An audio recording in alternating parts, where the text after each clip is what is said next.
membacakan sebuah artikel nih tentang bos PS Store ditangkap karena kasus pengeroyokan. Nah ini kita lihat dari detiknews.com ya. Ini dia, di belakang saya ada juga ini bos PS Store Putra Siregar artis Rico Valentino ditangkap karena pengeroyokan.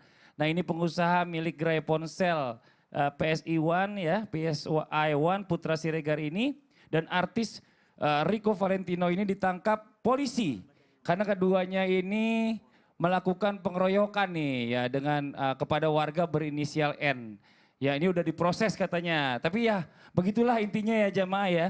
Kalau seandainya kita punya uang ataupun kita punya kekuasaan, bukan berarti juga kita bisa berbuat semena-mena kepada orang lain. Nah bagaimana jika dengan orang yang terkenal baik, dermawan dan kaya raya terus tiba-tiba dapat masalah? Apakah itu ujian baginya?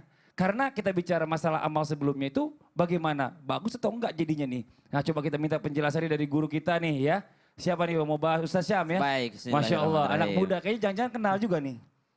Follow-followan sih. Oh follow-followan. Tapi belum pernah dapat gratis Belum kan? belum pernah ketemu. Handphone gratis belum dapat? Belum. Oh, belum, iya iya. Kalau dapat gratis bagi saya maksudnya. Tapi guruku Ustaz Maulana, Mas Fadli, Ustaz Zanada dan seluruh guru-guru kami yang dimuliakan Allah Subhanahu wa taala, para ulama yang insyaallah Allah panjangkan umurnya dan Allah sehatkan badannya sehingga kita senantiasa mendapatkan ilmu daripada kebaikan-kebaikan guru-guru kita. Allahumma inna nas'aluka ridhaka wal jannah wa na'udzubika min sakhatika wan nar. Amin. Allahumma innaka 'afuwun karim tuhibbul 'afwa fa'fu anna ya karim. Amin ya Allah. Pertanyaannya, bagaimana jika ada seseorang yang terkenal baik, terkenal dermawan, terkenal kaya raya, lalu kemudian ia mendapatkan masalah? Maka Allah Subhanahu wa taala sudah menjelaskan dalam Al-Qur'an, "Ba'da naqul a'udzubillahi minasyaitonir rajim, ahasiban nasu an yutraku an yaqulu amanna wa hum la yuftanun." Allah katakan, apakah manusia mengira, apakah mereka mengira setelah mereka beriman lalu Allah tidak mengujinya? Tentu saja akan ada ujian. Ya, karena kita berbicara, apakah ini karena amalannya sebelumnya? Apakah ini adalah amal-amal sebelumnya yang diuji oleh Allah? Betul, karena Allah katakan dalam Al-Quran, "Falladzina hajaru", orang yang udah berhijrah. Nih orang hijrah nih, orang teman-teman yang mungkin udah mulai berbuat baik, ya, yang dahulunya mungkin buruk perangainya, kemudian berusaha menjadi orang yang lebih baik lagi, maka apakah dia langsung mendapatkan kebahagiaan? Tidak, mereka akan diuji dulu. Falladzina hajaru wa ukhriju min diyarihim, mereka terusir dari kampung halamannya. Biasanya itu kalau hijrah tuh wah keluar dari grup lah atau apalah, terusir daripada lingkungan yang sebelumnya lah. Maka subhanallah, wa ukhriju min diyarihim wa udhu fi sabili, dan mereka disakiti di jalannya. Wa qatalu wa qutilu, mereka pula sampai terbunuh dan dibunuh. Subhanallah. La ukaffiranna anhum sayyiatihim wa la udkhilannahum jannat. Namun setelah ujian itu Allah hapuskan segala dosanya dan Allah masukkan ke dalam surganya Allah Subhanahu wa taala. Maka semua manusia diberikan sesuatu dari Allah, kalau ia beriman maka itu adalah ujian dari Allah Subhanahu wa taala. Ada orang terkena sebuah masalah, mungkin sesuatu yang dia sengaja ataupun tidak disengaja, maka semua orang pasti pernah berbuat kesalahan, maka Allah membuka pintu ampunannya selebar mungkin bagi mereka yang mau kembali kepada Allah Subhanahu wa taala, dan ujian itu pasti akan datang. Apatah lagi bagi orang-orang yang beramal soleh. Orang beramal soleh ini pasti akan ada aja ujiannya gitu. Kita kan tidak pernah tahu. Mungkin kita baca artikel tadi, kita hanya membaca apa yang zahir. Kita tidak pernah tahu apa yang terjadi sebenarnya. Maka kita juga tidak serta-merta menuduh orang lain. Karena itu bisa saja ujian dari Allah Subhanahu wa taala. Mungkin ada orang mengatakan, wah itu karena kena azab itu. Kena azab. Kalau kita berbicara azab, kenapa Allah tidak azab saja Israel itu? Israel yang menyerang Palestina. Ya, kalau kita berbicara azab, kenapa bukan daerah yang tidak pernah sholat saja yang Allah timpakan musibah? Ya, justru yang terkena musibah di sana masih ada orang yang sholat. Terkena musibah di sana masih ada orang yang beramal soleh. Di sana masih banyak orang dermawan. Tapi mereka yang terkena musibah. Kenapa? Karena ternyata musibah Allah Subhanahu wa taala terhadap orang-orang yang beriman berupa ujian atas keimanannya. Semakin dia yakin dan mengambil jalan yang sesuai dengan syariat Islam, maka naik derajatnya. Tapi kalau ternyata dengan ujian tadi ini, Allah kasih ujian dengan sebuah masalah, ternyata berpaling dari Allah, berarti imannya tidak berhasil diuji. dia termasuk di antara orang-orang yang gagal daripada ujian diberikan Allah Subhanahu wa taala. Wallahu taala alam. Ya Masya Allah, jadi Allah memberikan ujian ini macam-macam pada orang Macam-macam masing-masing. dong, iya. Gak sama kalau orang yang duitnya banyak mungkin ujiannya ujian kesabaran. Betul. Kayak tadi dicoba seperti itu ya kan. Iya. Padahal ujian hartanya Masya Allah Alhamdulillah berhasil. Tapi di ujian yang lain belum tentu berhasil. Beda-beda orang ujiannya. Masya Allah, terima kasih banyak. Jazakallah khairan katsiran Ustaz Syam. Nah sekarang kita lanjut lagi buat jamaah Islam Tunda yang di rumah. Pernah gak punya teman yang begitu baik sama kita? Wah Masya Allah. Kadang-kadang kalau kita mikir orang yang udah baik di Ustaz Zanada ya, kita berpikir nih orang selalu baik kepada kita. Tapi yang namanya orang kita nggak tahu. Yang di luar sama yang di dalam hatinya kan kadang-kadang nggak bisa sama. Iya. Nah bagaimana Islam menyikapinya nih untuk mempercayai atau percaya kepada orang lain Ustazah? Sebatas semana mohon izin penjelasannya. Baik, terima kasih Mas Fadli, Ustaz Syam, Ustaz Maulana izin. Bismillahirrahmanirrahim. Alhamdulillah wassalatu wassalamu ala Rasulillah. Rabbi syrahli sadri wa yassirli amri wahlul uqdatam min lisani yafqahu qawli. Sadaqallahul adzim. Alhamdulillah.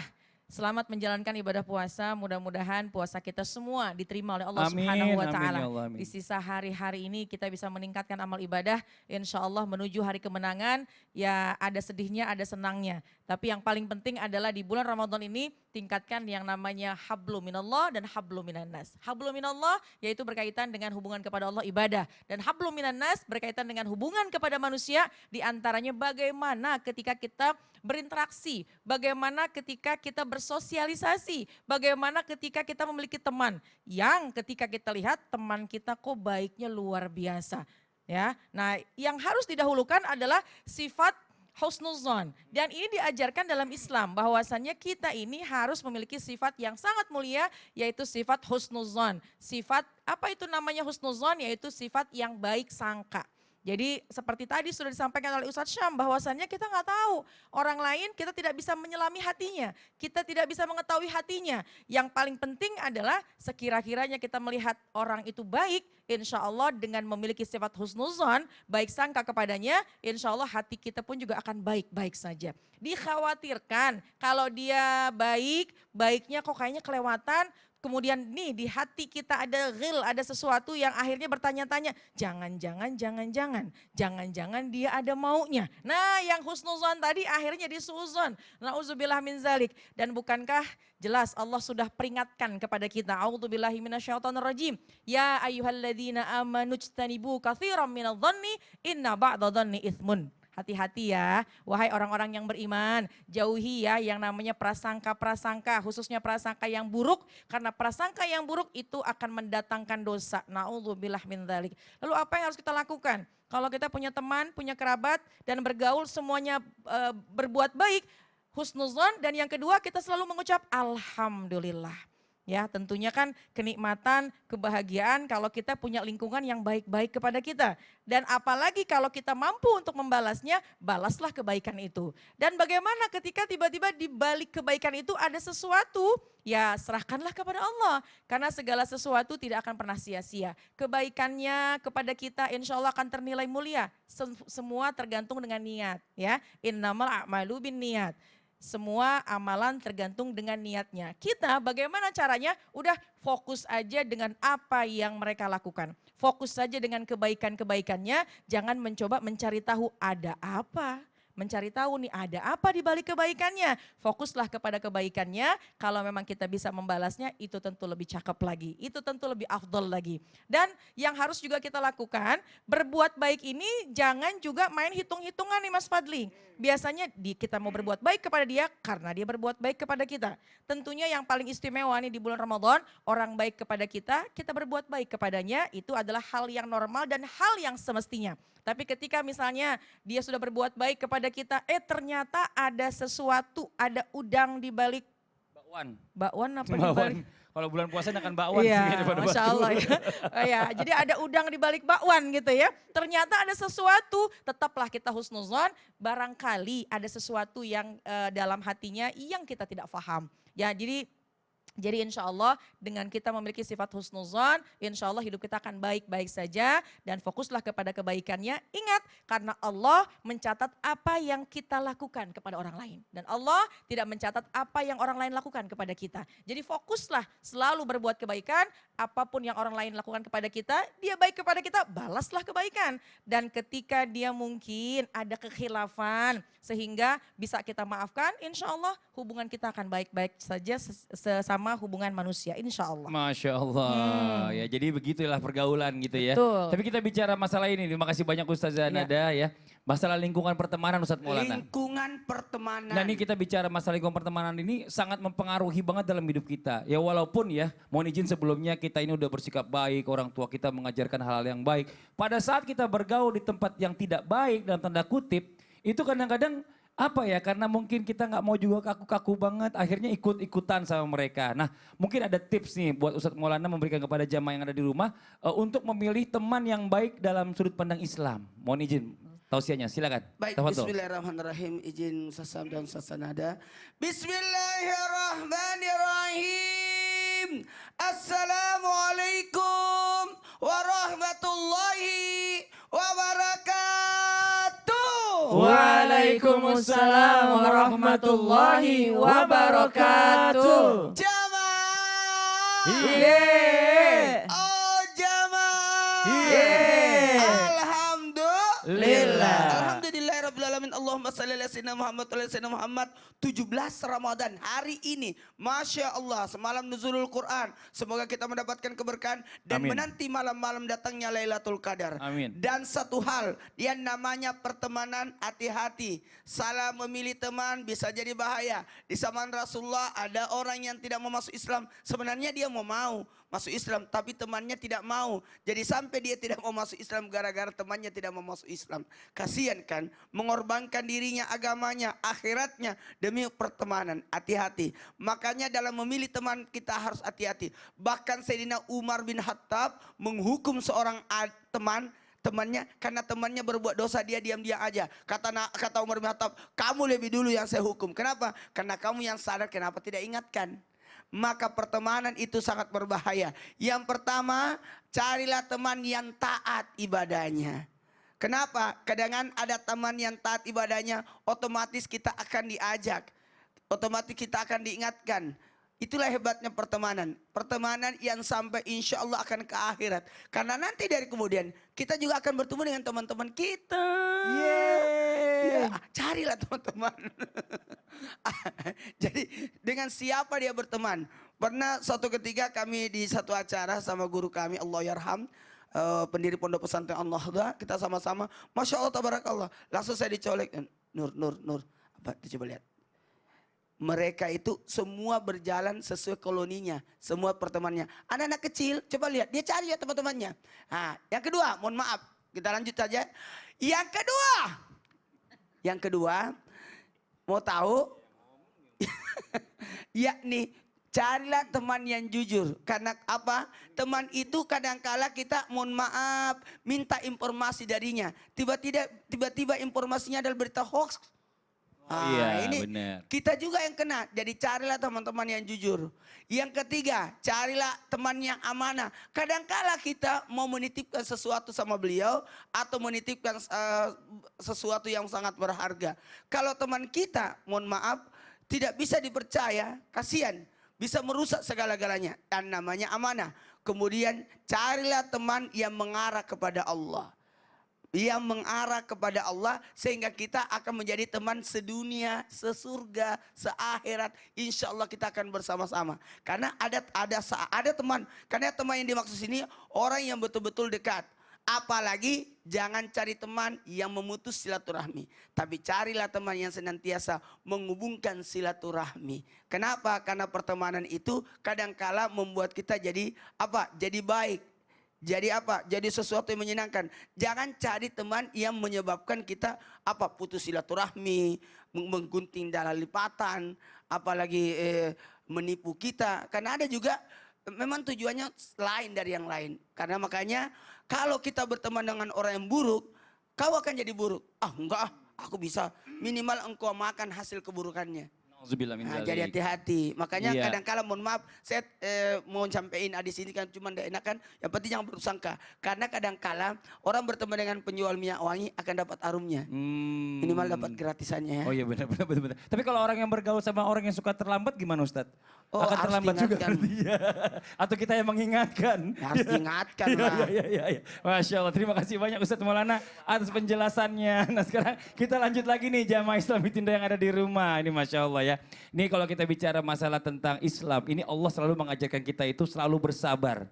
Nggak mudah untuk terpancing yang namanya emosi. Terus bagaimana seandainya orang yang udah kita baikin ini keterlaluan. Dia fitnah kita, terus bahkan sampai menjelek-jelekan kita di mana-mana gitu loh. Nah ini apakah kita masih harus bersabar atau kita boleh berikan dia pelajaran untuk membuktikan kebenaran. Mohon izin, gimana penjelasannya Ustaz Syam? Tapi guruku Ustaz Maulana, Mas Fadli, serta Ustazah Nada dan seluruh guru-guru kami yang dimuliakan Allah Subhanahu wa taala. Alhamdulillahirabbil alamin wassalatu wassalamu ala asyrafil anbiya'i wal mursalin sayyidina Muhammadin wa ala alihi wa sahbihi ajma'in. Asbahna wa asbahal mulku lillahi rabbil alamin. Subhanaka la ilma lana illa ma 'allamtana innaka antal alimul hakim. Rabbi shrah li sadri wa yassir li amri wahlul 'uqdatam min lisani yafqahu qawli waj'al li wazira min ahli. Amin amin amin ya rabbal alamin. Maka dikatakan, apakah masih harus bersabar? Ataukah boleh membalas suatu keburukan untuk memberikan satu kebenaran? Atau ini pembenaran atau atas satu kesalahan gitu ya. Ada orang yang senantiasa menzalimi, ada orang yang senantiasa, wah ini orang udah keterlaluan banget nih. Maka apa yang dikatakan? Bahwasanya bolehlah, diizinkanlah membalas satu keburukan dengan keburukan yang serupa. Nah itu orang biasa. Tapi orang beriman membalas keburukan dengan kebaikan yang jelas membalasnya. Maksudnya membalas keburukan dengan yang lebih baik daripada itu. Membalas keburukan dia dengan sesuatu yang lebih baik daripada keburukannya. Misal dia mengatakan, ah dasar engkau, mohon maaf, dasar engkau bodoh. Maka apa yang lebih baik daripada bodoh? Oh pinter. Oh iya mohon maaf ya pinter. Gitu. Jadi kasih kepada dia sesuatu yang lebih baik daripada apa yang dia katakan. Atau dari apa yang mereka lakukan. Maka kita membalasnya dengan sesuatu yang jauh lebih baik. Dan itulah akhlak seorang muslim. Lihat baginda Nabi SAW ketika Rasulullah SAW mencari orang yang senantiasa menzaliminya. Jadi setiap Nabi mau keluar rumahnya selalu ada kotoran di sana. Setiap Nabi mau keluar rumahnya selalu ada kotoran. Tiba-tiba Nabi mau keluar rumah kok bersih. Ya, Nabi bukan nyariin yang bersihin, Nabi nyariin kok orang yang sering ngasih kotoran ini nggak ada lagi kayaknya. Maka Nabi mempertanyakan tentang orang tersebut, ternyata orang tersebut sedang sakit. Nabi SAW mendatangi rumahnya sembari membawa makanan untuknya. Lalu orang tersebut ternyata mengatakan, memang engkau bukan orang biasa, bukan manusia biasa, akhlaknya luar biasa terpuji. Itulah baginda Nabi SAW. Minimal kalau kita tidak bisa seperti Rasulullah SAW sabarnya, ya minimal kita tidak membalas keburukan orang lain. Kenapa? Karena Allah lah yang akan membalas kebaikan kita ketika kita berbuat baik kepada orang lain. Pernah dikatakan di panggung Islam itu indah, di mimbar Islam itu indah bahwasanya sabar itu tidak ada batasnya. Yang ada batasnya adalah keimanan kita. Semakin besar keimanan seseorang, maka semakin besar juga kapasitas sabarnya. Siapa sih yang paling sabar? Mereka adalah orang-orang yang diberikan kelebihan oleh Allah SWT. Yang paling sabar Nabi Muhammad SAW. Setelah Nabi Muhammad SAW, ulul azmi. Setelah ulul azmi, para nabi dan rasul Allah. Setelah mereka, ada para sahabat. Kemudian para wali-wali Allah. Mereka semakin tinggi kesabaran, semakin besar ujiannya. Semakin besar juga kesabaran dari Allah SWT. Makanya ada doa dalam Al-Quran. Rabbana afrigh alaina sabra wa tawaffana muslimin. Yang kita bacakan di awal segmen tadi. Rabbana afrigh alaina sabra. Ya Allah, penuhi hatiku, penuhi hati kami dengan kesabaran sehingga kami tidak mengisinya dengan sifat-sifat yang lainnya. Dan subhanallah, ketika seseorang sudah bersabar, apa kata Allah dalam Al-Quran? Ya ayyuhalladzina amanu ista'inu bis-sabri was-salah. Innallaha ma'as-sabirin. Kalau di ayat yang lain dikatakan innallaha yuhibbut tawabin, Allah mencintai, Allah menyukai, Allah mencintai orang yang bertaubat, Allah mencintai orang yang menyucikan dirinya, Allah mencintai orang yang bersyukur. Tapi urusan sabar, Allah tidak mengatakan Allah mencintai orang yang bersabar, tapi Allah katakan Allah bersama dengan orang yang sabar. Maksudnya apa? semakin lama engkau bersabar, maka selama itu pula lah Allah bersamamu. Jadi kalau misalnya kita dizalimin sama orang nih, kalau kita bersabar di dalamnya, maka Allah sedang bersama dengan kita. Tapi ketika kita sudah tidak tahan lagi, lalu membalasnya dengan keburukan, maka di situ pula lah Allah berlepas diri dari kita. Bukankah Nabi SAW pernah memuji Sayyidina Abu Bakar As-Siddiq ketika duduk bersama, ada orang Badui datang menghina-hina Sayyidina Abu Bakar As-Siddiq, Sayyidina Abu Bakar As-Siddiq terdiam. Nabi tersenyum. Dihina lagi Sayyidina Abu Bakar As-Siddiq terdiam. Nabi tersenyum. Ketiga kalinya Sayyidina Abu Bakar As-Siddiq tidak tahan mungkin. Maka ketika dihina Sayyidina Abu Bakar As-Siddiq melawannya atau membalas hinaannya. Nabi Muhammad SAW langsung berdiri lalu pergi. Lalu ditanyakan sama Sayyidina Abu Bakar As-Siddiq radhiyallahu anhu, "Ya Rasulullah, yang pertama engkau diam, yang kedua engkau diam, yang ketiga kenapa engkau pergi meninggalkanku?" Maka Rasulullah SAW mengatakan, ketika engkau terdiam ada malaikat di dekatmu. Ketika engkau terdiam tidak membalasnya, maka malaikat semakin mendoakanmu. Tapi ketika engkau membalasnya, malaikat pun pergi darimu. Maka aku pun pergi bersama dengan para malaikat tadi. Maka semakin kita bersabar, semakin Allah bersama dengan kita. Wallahu ta'ala a'lam. Iya nih, aduh ini jelek banget sih signalnya. Kenapa sih nih? Bentar saya cari signal dulu kali ya. Di mana sih signal ini adanya nih? Aduh, oh ini dia bisa nih. Ya, oke. Ya, ini sekarang kita coba masuk baca Instagram dulu nih ya. Assalamualaikum Ustadz, saya mau bertanya. Nah, Ustazah mau bertanya juga. Saya punya tetangga yang hobinya minjem duit. Pas diminta, alasannya dia bilang banyak yang lagi, dia bilang alasannya bilang jangan nagih utang ke orang miskin. Oh ini dia ya, itu di belakang ada juga. Saya harus bagaimana Ustadz? Apakah saya harus mengikhlaskan hutangnya atau saya harus tagih terus? Nah ini tolong dijawab sama Ustadz Syam nih, mohon izin. Orang hutang ini. Jadi sebenarnya bukan hanya wajib membayar hutang, tapi wajib juga mengingatkan akan hutang tadi. Iya betul. Maka subhanallah yang dilakukan oleh penanya, kalau sekedar untuk mengingatkan maka itu adalah berpahala. Sekedar untuk menasehati untuk membayar hutang maka itu adalah sesuatu yang baik. Oh, Masya Tapi Allah. kalau sampai menagih hutang dan menyakiti perasaannya, jangan sampai berdosanya bukan karena menagih hutang, tapi berdosanya karena menyakiti perasaan tadi. Apalagi dia sudah mengaku miskin, saya orang miskin, kenapa kau tagih hutang kepada orang miskin? Maka naudzubillah min dzalik, Allah yang mengukur miskin dan tidaknya ya. Jangan sampai dia sudahlah berhutang, enggak mau bayar hutang, bohong lagi menjadi orang miskin. Ya mengaku-ngaku orang miskin. Maka tidak salah yang penanya ketika dia menagih hutangnya. Wa anta saddaqu khairul lakum. Tapi kalau ikhlas disedekahkan, maka itu adalah berupa sedekah atau bernilai pahala insyaallah. Amin. Ya Allah ini susah amat lagi Dari dari tadi tadi masih perasaan begini nih. aja. Ini gimana sih ini signalnya jelek banget di sini ya?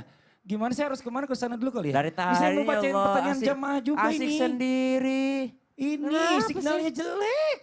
Tuh. Ya Allah. Apa karena dalam studio? Biasanya Mana nggak coba begini. sini aku lihat Coba lihat. Datanya dong nyalain dulu dong nih. Datanya dinyalain iya. dulu baru Pantesan bisa. nggak bisa.